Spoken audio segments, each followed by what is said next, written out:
최근 들어 주식 시장이 너무 안 좋네요. 그래서 저한테 질문을 많이 하시더라고요, 요즘에. 선생님, 주식 시장 지금 엉망인데 팔아야 되나요? 이거 어떻게 해야 되나요? 그래서 이런 질문들에 대한 답변을 한 번에 할 수 있는 방법을 생각하다가 그냥 영상을 만들어서 공유를 하면 되겠다라는 생각이 돼서 이 영상을 만들게 되었고요. 그래서 첫 번째로 트럼프 일기 때 똑같이 관세 전쟁을 일으켰는데 이때 어떠한 상황이 있었는지 우리가 역사를 통해서 한번 살펴볼게요. 트럼프가 계속 요즘처럼 관세 전쟁을 일으켰더니 세계 경제가 혼돈에 빠졌어요. 세계 경제가 혼돈에 빠지면서 어떤 일이 벌어졌을까요? 세계 경제가 혼돈이 빠지면 빠질수록 모든 투자자들은 주식 시장에서 돈을 빼가지고 안전자산으로 자금을 이동시켰어요. 안전자산이 뭘까요? 전 세계에서 제일 안전하다고 여겨지는 안전자산은 달러 자산이고, 그리고 특히 미국 국채예요. 미국 국채로 돈이 계속 몰리면은 어떠한 일이 벌어질까요? 미국 국채가 인기가 많아지면은 뭐죠? 미국 국채 가격이 오르겠죠. 그리고 미국 국채 가격이 오른다란 말은 뭐다? 미국 국채 금리가 떨어진다라는 말이에요. 그래서 달러화가 그 당시에 원래 트럼프는 달러화 약세를 유도를 했는데 세상이 점점 불안해지니까 불안해지면 불안해질수록 역설적으로 달러화가 강세가 왔었고, 그리고 미국 국채 금리가 하락을 하기 시작을 했어요. 근데 재밌는 거는 지금 현재 3월 달에 우리는 대규모 미국 국채 발행 계획이 있다라는 사실이에요. 여러분들 생각해 보세요. 우리가 결혼을 해가지고 대출을 받았는데 대출이 영끌을 해가지고 아파트 산다고 5억이 있는데 지금 대출 금리가 뭐 예를 들어 가지고 한 6% 7% 나온다 그러면 너무 힘들잖아요. 옛날에 코로나 때만 해도 막 대출 금리가 뭐 1% 2%밖에 안 했는데, 그러니까 미국도 똑같아요. 미국도 지금 너무 금리가 높으니까 금리가 낮아지기를 원하는데, 어떻게 보면은 트럼프가 이걸 인위적으로 이제 금리 조정에 나선 게 아닌가라는 생각을 할 수가 있는 게, 2018년도에 트럼프 일기 때도 똑같았어요. 요때 보면은 이제 트럼프 일기 때 극에 달한 무역 전쟁이 2018년도 9월부터 시작이 됐거든요. 그때 전방위적으로 중국 제품에 관세를 때리면서, 그래서 요 당시에 10년물 미국 국채 금리가 3.1%였거든요. 그런데 이게 거의 1년 가까이 되는 시간 동안 쭉 빠집니다. 그래서 결국에는 2019년도 중반 이후부터는 국채 금리가 1.5까지 떨어져요.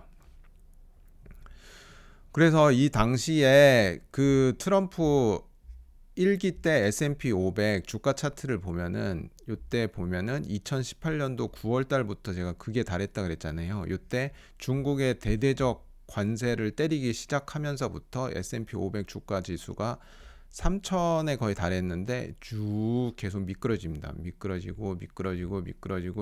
가지고 결국에는 18년도 말쯤 돼 가지고 요때는 거의 20% 정도 주가 지수가 빠졌어요. 20% 주가 지수가 빠졌다는 뜻은 뭐예요? 개별 종목으로 봤을 때는 개별 종목은 거의 40%, 50% 이상 빠졌다라는 뜻이에요. 그런데 요 당시에 보면은 막 죽을 것 같았거든요, 진짜. 제가 보유하고 있는 주식 같은 경우에는 50% 이상 빠졌었거든요. 그랬는데 이거를 우리가 거시적으로 한번 확대해서 볼게요. 지금 3개월 차트를 보는 건데, 인생은 원래 가까이서 보면 비극인데 멀리서 보면 희극이라 그러잖아요.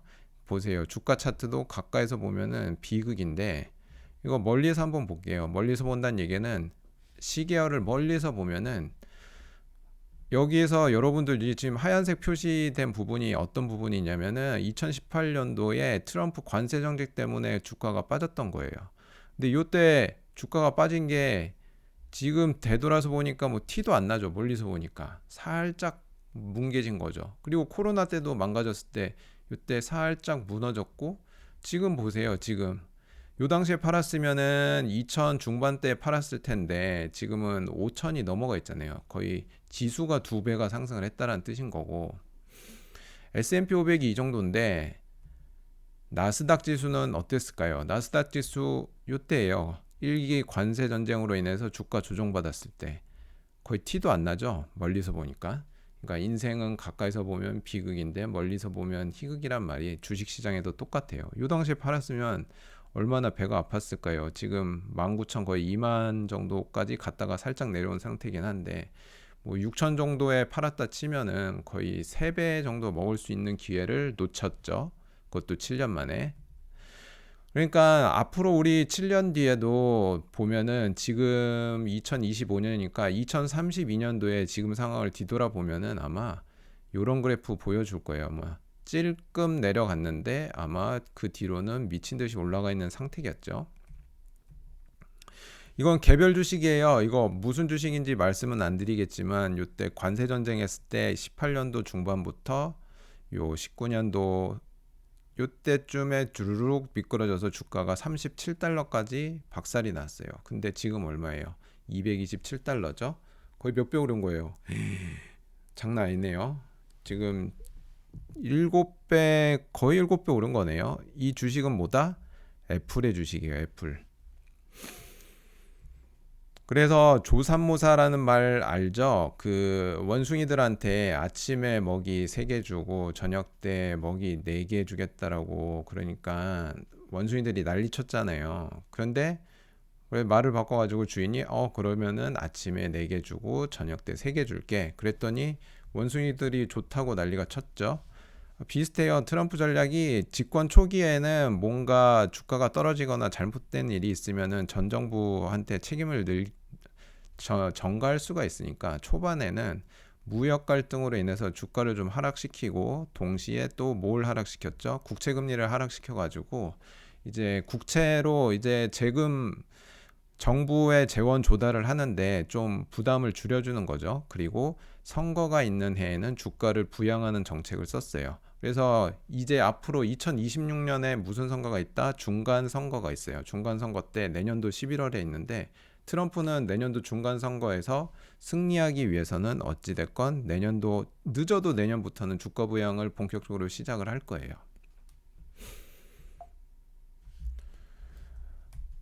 그래서 인터넷 시대 때 생각을 해보시면은 빈익빈 부익부가 가속화됐죠. 예를 들어 보면은 한 20년 전만 해도 이제 지방도시나 이런 데 가면은 식당에 들어갈 때 되게 두려웠어요. 왜냐하면 이 식당이 좋은 맛집인지 아닌지 알 수가 없잖아요. 왜냐하면 그 당시에는 인터넷이 없으니까. 그러니까 대충 주변 둘러봐가지고 뭐 주변 분들한테 택시기사 아저씨한테 물어보기도 하고 아니면은 손님들이 많이 줄 서 있는지 그런 것들 봐가지고 이제 들어갔는데 요즘은 어때요? 인터넷으로 모든 정보가 이제 공유가 되니까 잘 되는 집이 잘 되고 그리고 맛없는 집은 계속 망하는 식의 빈익빈 부익부가 계속 가속화되고 있잖아요. 그런데 인터넷 시대를 지나서 이제는 인공지능 시대가 된단 말이에요. 인공지능 시대 때는 위너 테이크스 올이에요. 승자가 다 먹는 시대가 되는 거예요. 왜냐하면 인공지능을 개발할 수 있는 데는 소수의 기업만이 인공지능을 개발할 수 있기 때문에 이 소수의 기업들이 이제 모든 걸 잡아먹는 시대가 올 거예요. 그래서 과거에는 1%가 모든 걸 잡아먹었다라고 생각을 한다면은 이제 앞으로는 0.00001%의 사람들이 모든 걸 잡아먹는 시대가 올 것인데 이러한 세상에서 우리는 뭔가 대비를 해야 되는데 그 대비하는 제일 좋은 방법이 항상 강조드리지만 맥세븐 회사들의 무조건 발을 담그고 있으셔야 돼요. 아무튼 그런데 이런 질문 많이 하세요. 근데 요즘에 팔란티어나 테슬라 주가가 너무 많이 빠졌어요. 그래가지고 이거 어떻게 돼요? 그러면은 주가는 두 가지로 나눠져요. 주가는 내재 가치라는 것과 미래 가치라는 걸로 나뉘어져요. 그래서 내재 가치 그리고 미래 가치가 뭔지 설명을 드리자면 내재 가치는 테슬라의 내재 가치는 뭐다? 지금 당장 돈을 벌어들일 수 있는 거 그걸 가지고 기업 가치를 평가하는 걸 내재 가치라 그래요. 그러니까 테슬라의 내재 가치는 지금 현재로는 돈을 많이 버는 건 뭐예요? 그 전기 자동차를 통해서 주로 돈을 벌고 있으니까 그거 가지고 기업 가치를 매긴 걸 내재 가치라 그러고 그렇지만 테슬라에 투자하는 이유는 뭐예요? 미래 가치를 더 크게 보니까 투자하는 거잖아요. 그래서 미래 가치를 어떻게 본다? 예를 들어서 휴머노이드 시장을 예를 들어 볼게요. 애플 같은 경우에 지금 스마트폰을 팔아가지고 지금 전 세계 1등 기업이 됐잖아요. 그래서 애플이 판매하고 있는 스마트폰 한 대 가격이 한 150만 원 정도 되잖아요. 근데 나중에 먼 미래에 이제 휴머노이드 같은 경우에는 한 대당 가격이 정말 최소 1,500만 원에서 2천만 원 정도 되잖아요. 근데 스마트폰의 10배 가격이란 말이에요. 그러면은 그것만 따져봤을 때는 그 당시에 휴머노이드 시장이 왔을 때 테슬라가 애플 정도의 이제 마켓 셰어를 뭐 차지한다라고 생각을 해보면은 애플이 지금 시가총액이 3 트릴리언, 그러니까 3조 달러 기업, 3조 달러대 기업인데 그 당시에 이제 휴머노이드가 정말 대중화가 된다라면은 이제 휴머노이드의 가격은 10배라고 그랬잖아요. 그러니까 뭐 30조 달러 이제 기업 가치를 받을 수도 있는 거죠. 마켓 캡이. 그러면 30조 달러면은 지금 테슬라의 기업 가치가 1조 달러잖아요. 그럼 30배 정도까지는 올라갈 거라고 보고 이제 사람들이 투자를 한다라는 뜻이에요. 그래서 이 내재 가치를 어디에서 찾아볼 수 있냐면은 여기 보면은 alphaspread.com이라는 데가 있어요. alphaspread.com에 들어가면은 intrinsic value라고 우리가 찾아볼 수 있는데 이게 내재 가치를 말하는 거예요. 여기에 나와 있는 건 엔비디아의 지금 내재 가치를 구한 건데 엔비디아의 내재 가치는 현재 113달러고 그리고 전에 방금 여기에 나왔던 테슬라에서는 테슬라의 내재 가치는 40달러에서 50달러 정도 돼요. 그러니까 지금 현재 주가가 200달러 조금 넘잖아요. 그러면은 미래 가치는 150달러 이상을 지금 가치 평가를 받고 있다라는 뜻이에요. 그래서 요즘처럼 주식이 출렁거리는 시기에 있잖아요. 이렇게 출렁거리는 시기에는 또 출렁거리는 이유가 매크로적인 이유 때문에 출렁거릴 때는 특히 미래 가치가 높은 기업들 있죠. 미래 가치가 높은 기업들은 주가가 되게 많이 조정을 받아요. 반면에 내재 가치가 대부분의 주가를 설명하고 있는 기업들, 대표적으로 담배 회사 같은 기업들 있죠. 알트리아, 티커명 MO, 그리고 필립 모리스, 티커명 PM, 이런 기업들은 내재 가치가 주가랑 동일하거든요. 미래 가치는 거의 없다고 봐요. 이러한 기업들은 매크로적인 변수로 인해서 주가가 흔들릴 때 거의 안 흔들려요. 이러한 주식들은. 그래서 이거를 감안하시고 투자를 하시면 좋고요. 요거는 계속 이어서 이제 alphaspread.com에서 나온 intrinsic value인 거고 여기에 나오는 거는 여기에 요 위에 있는 게 intrinsic value를 뜻하는 거고 요 밑에 있는 게 실제 주가의 움직임을 말하는 거예요. 한동안 intrinsic value가 이제 내재 가치보다 주가가 낮았었죠. 여기 2023년도 중반까지는. 근데 요때부터 주가가 내재 가치보다 더 높아졌죠. 그러다가 최근에 조정을 받으면서 요거 지금 106.98이라고 되어 있는데 이게 월요일 그 장 시장할 때 기준으로 가격인데 이게 처음으로 내려갔어요. 내재 가치가 내재 가치 밑으로 주가가 떨어졌어요. 그러니까 어떻게 뭐라고 말할 수 있죠? 언더밸류 된 거죠. 6% 언더밸류 된 상태다. 왜냐면은 내재 가치가 113달러니까. 그래서 오늘은 여기까지를 배워봤고 다시 한번 강조 드리건데 인생은 가까이서 보면 비극이지만 멀리서 보면 희극이니까 우리가 지금 요 상황에 있을 것 같아요. 그러니까 먼 미래 7년 뒤에 봤을 때 요거의 프로핏을 생각하면서 요즘 어려운 시기를 잘 견뎌냈으면 좋겠습니다 라는 생각으로 이번 영상을 한번 만들어 봤습니다.